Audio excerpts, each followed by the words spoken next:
नमस्कार दोस्तों, मेरा नाम है सत्येंद्र और आप देख रहे हैं जुडिशरी गोल्ड प्लेटफॉर्म। और ये हम सीरीज लेके आए हैं उन टेक्निकल टिप्स के बारे में जो काफ़ी इंटरव्यू और सिलेक्टेड कैंडिडेट से बात करने के बाद मैं आपके सामने रखने जा रहा हूँ।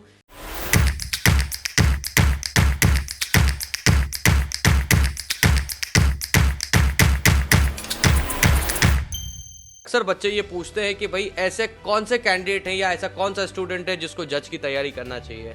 मैं सीधे शब्दों में आपको बताना चाहूँ तो जज की तैयारी कौन बेहतर तरीके से कर सकता है, जिसको आर्ट ऑफ आंसर राइटिंग आती हो। यानी अगर आपको आंसर लिखना आता है, सेक्शन को ब्रेक करके आंसर के अंदर फिट करना आता है, आप इस सर्विसेज के लिए एक प्रॉपर कैंडिडेट है।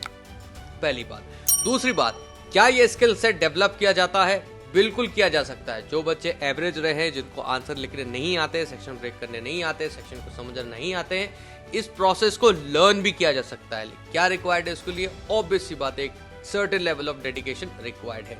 लेकिन क्या होना चाहिए कैंडिडेट के अंदर? तो वो आर्ट ऑफ आंसर राइटिंग है। यही बैकबोन है इस पूरे एग्जाम की तैयारी का।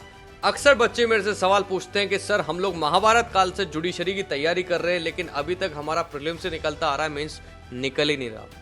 यानी आप कोई ऐसी गलती कर रहे हो कि शायद अगले 400 साल भी अगर आप जुडिशरी का एग्जाम देते रहो तो सिलेक्ट नहीं हो पाओगे। क्या है गलती? वो गलती है कि आप लोग प्रैक्टिस नहीं कर रहे। काफी बच्चे क्या करते हैं, प्रीलिम्स के लिए खूब सारे लॉ सब्जेक्ट्स पढ़ लेते हैं, ठीक है, हेल्सबेरी लॉ ऑफ इंग्लैंड से लेके एमआईल दुर्खैम तक, ठीक है, और क्या है, पढ़ पढ़ के बन जाते हैं लॉर्ड मैकॉले, जो कि सबसे बड़ी गलती है। मैं आपको बता रहा हूं, इस पूरे आंसर राइटिंग पे डिपेंड करता है ये पेपर। अगर जब तक आप बार बार आंसर पेन और पेपर से लिखना नहीं सीखेंगे, तब तक आपकी एक मेमोरी या आपका एक रिफ्लेक्स सेक्शन डेवलप नहीं होगा। क्या होता है, आंसर राइटिंग एक ऐसी प्रैक्टिस है जिसको काफी बच्चे स्किप करते हैं, और ये वही बच्चे हैं जो प्रीलिम्स और मेंस के सर्कल के बीच में फंसे हुए हैं। तो मैं आपसे रिक्वेस्ट करता हूँ, जब भी आपको कोई सेक्शन रिवाइज करना हो, कोई आंसर रिवाइज करना हो, तो सबसे पहले उसको लिख कर रिवाइज करें। मैं आपको एक बात बताता हूं, अक्सर बच्चे मेरे से ये पूछते हैं कि सर, हम लोग आंसर लिखते तो हैं, लेकिन वो कितने टाइम में लिखना है, कितने टाइम में नहीं लिखना है, ये हमें कैसे पता चलेगा। ऑन एन एवरेज मैं आपको एक सच्चाई बात बताना चाहता हूं। अगर मैं बात करूं यूपी, एमपी, राजस्थान या हरियाणा जैसे एग्जाम्स की, तो इनके अगर आप क्वेश्चन स्लॉट को देखोगे, ध्यान से ऑब्जर्व करोगे, तो स्मॉल और लॉन्ग आंसर्स मिला के करीबन 17 से 19 सवाल पूछे जाते हैं। तो ऑन एन एवरेज स्पीड जो मेजर आंसर को लिखने की होनी चाहिए, वो आपकी कम से कम 12 से 13 मिनट होना चाहिए, और जो शॉर्ट आंसर है उनको लिखने की स्पीड आपकी 5 से 7 मिनट की होनी चाहिए। देखिए, एग्जामिनर को भी मालूम होता है कि किसी भी बच्चे की जो स्पीड है लिखने की, वो 16 से लेके 23 वर्ड्स पर मिनट की होती है। तो हमेशा जो क्वेश्चन पेपर डिजाइन होता है, वो उसी वे में डिजाइन किया जाता है। इस बात को आपको ध्यान रखना है, ठीक है। तो अपने आंसर राइटिंग स्पीड को आप अपने एग्जाम के हिसाब से सेट करिए, ताकि आप समय से आंसर कंप्लीट कर पाएं। अक्सर मेरे से बच्चे ये पूछते हैं कि सर, आंसर में हम क्या लिखें कि हमें मैक्सिमम से मैक्सिमम नंबर मिलेंगे। बेटा, मैं आप लोग को एक बहुत ऑनेस्ट रिव्यू देना चाहता हूं कि आप जो लोग रेफरेंस में बहुत सारे केस लॉस इकट्ठे कर लेते हो, ठीक है, कई सारे केस लॉ रट लेते हो, अगर आप ऑन एन एवरेज पेपर उठा के देखोगे, 17 से 20 के अराउंड क्वेश्चंस पूछे जा रहे हैं हर पेपर के अंदर लॉ के, ठीक है। अगर मैं एमपी, यूपी, राजस्थान या अपने हरियाणा जैसे एग्जाम्स की बात करूं, ठीक है, मोटे तौर पे अगर मैं मेजरली बात करूं जुडिशियल सर्विसेज की, ठीक है।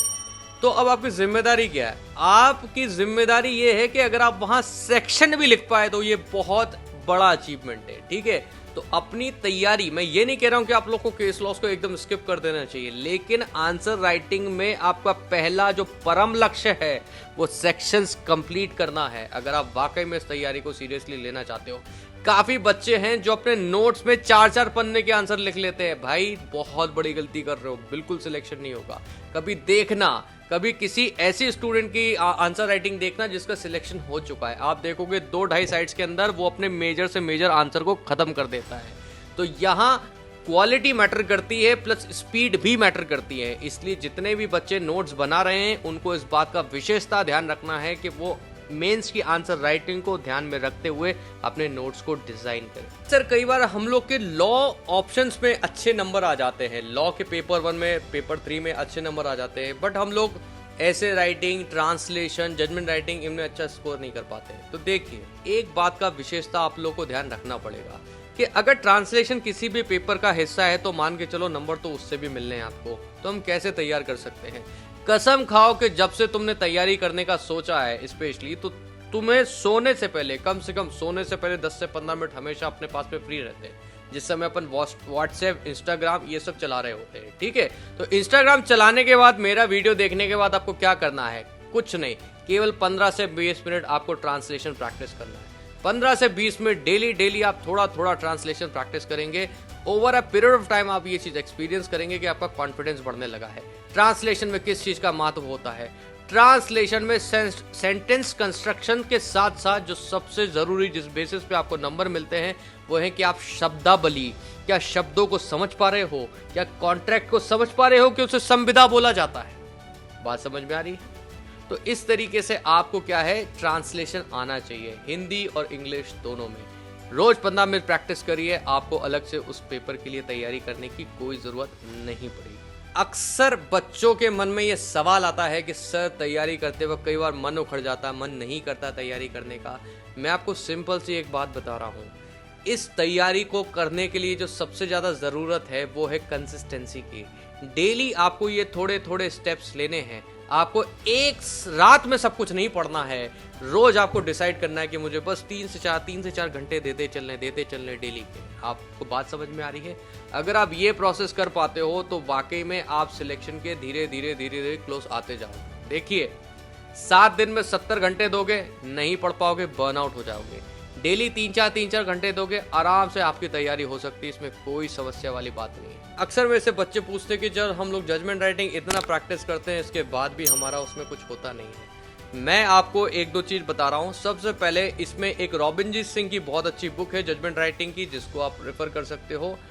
अलावा इसके जो सबसे ज्यादा जो जरूरी है वो इसमें यह है कि आप लोगों को एक बात समझना चाहिए कि जजमेंट राइटिंग को करने से पहले आपका जो एविडेंस है, आपका जो प्रोसीजर लॉ है, वो आपका बहुत स्ट्रांग होना जरूरी है। स्पेशली जो एविडेंस पार्ट है, अगर वो स्ट्रांग नहीं है तो ऑटोमेटिकली वो कहीं ना कहीं आपके जजमेंट में रिफ्लेक्ट करेगा।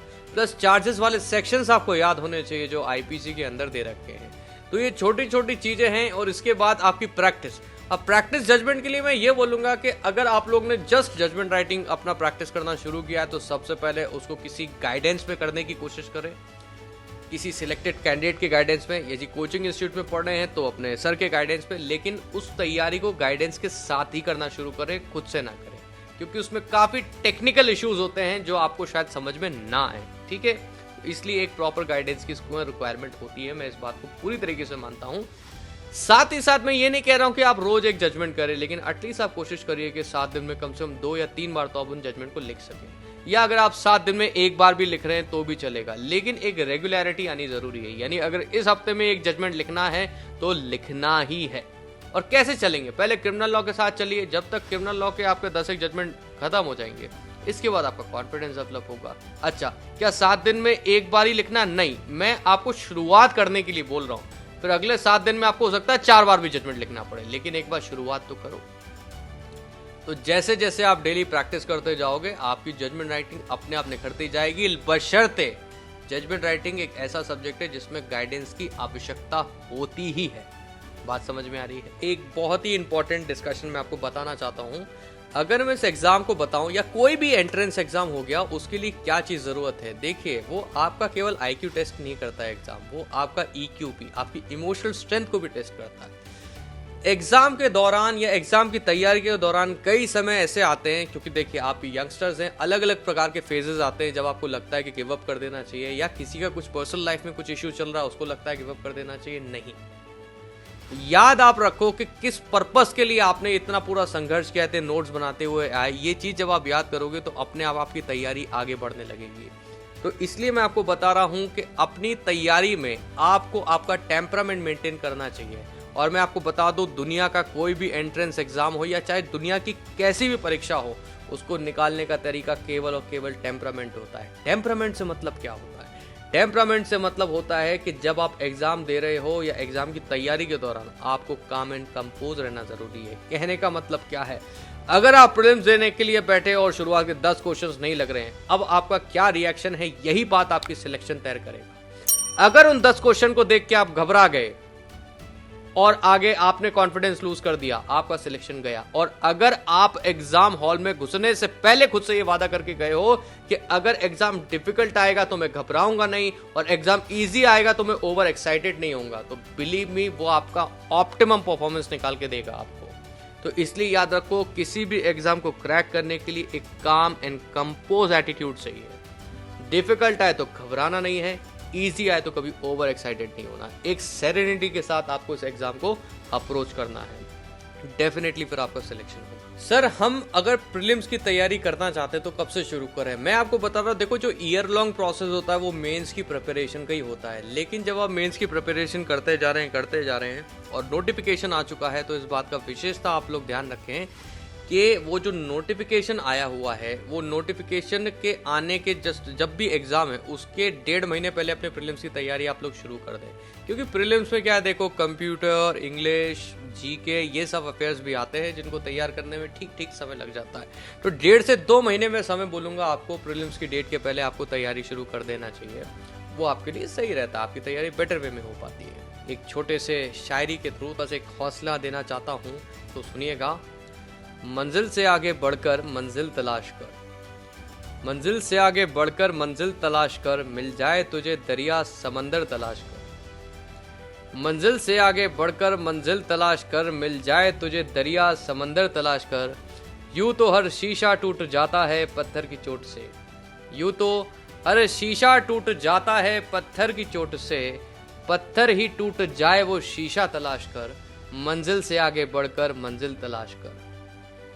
सजदे से तेरे क्या हुआ सदियां गुजर गई, सजदे से तेरे क्या हुआ सदियां गुजर गई, दुनिया बदल के रख दे वो सजदा तलाश कर। मंजिल से आगे बढ़कर मंजिल तलाश कर। Thank you. अपनी तैयारी को अच्छा रखिए, हेल्दी रहिए और हमेशा काम एंड कंपोज रहिए।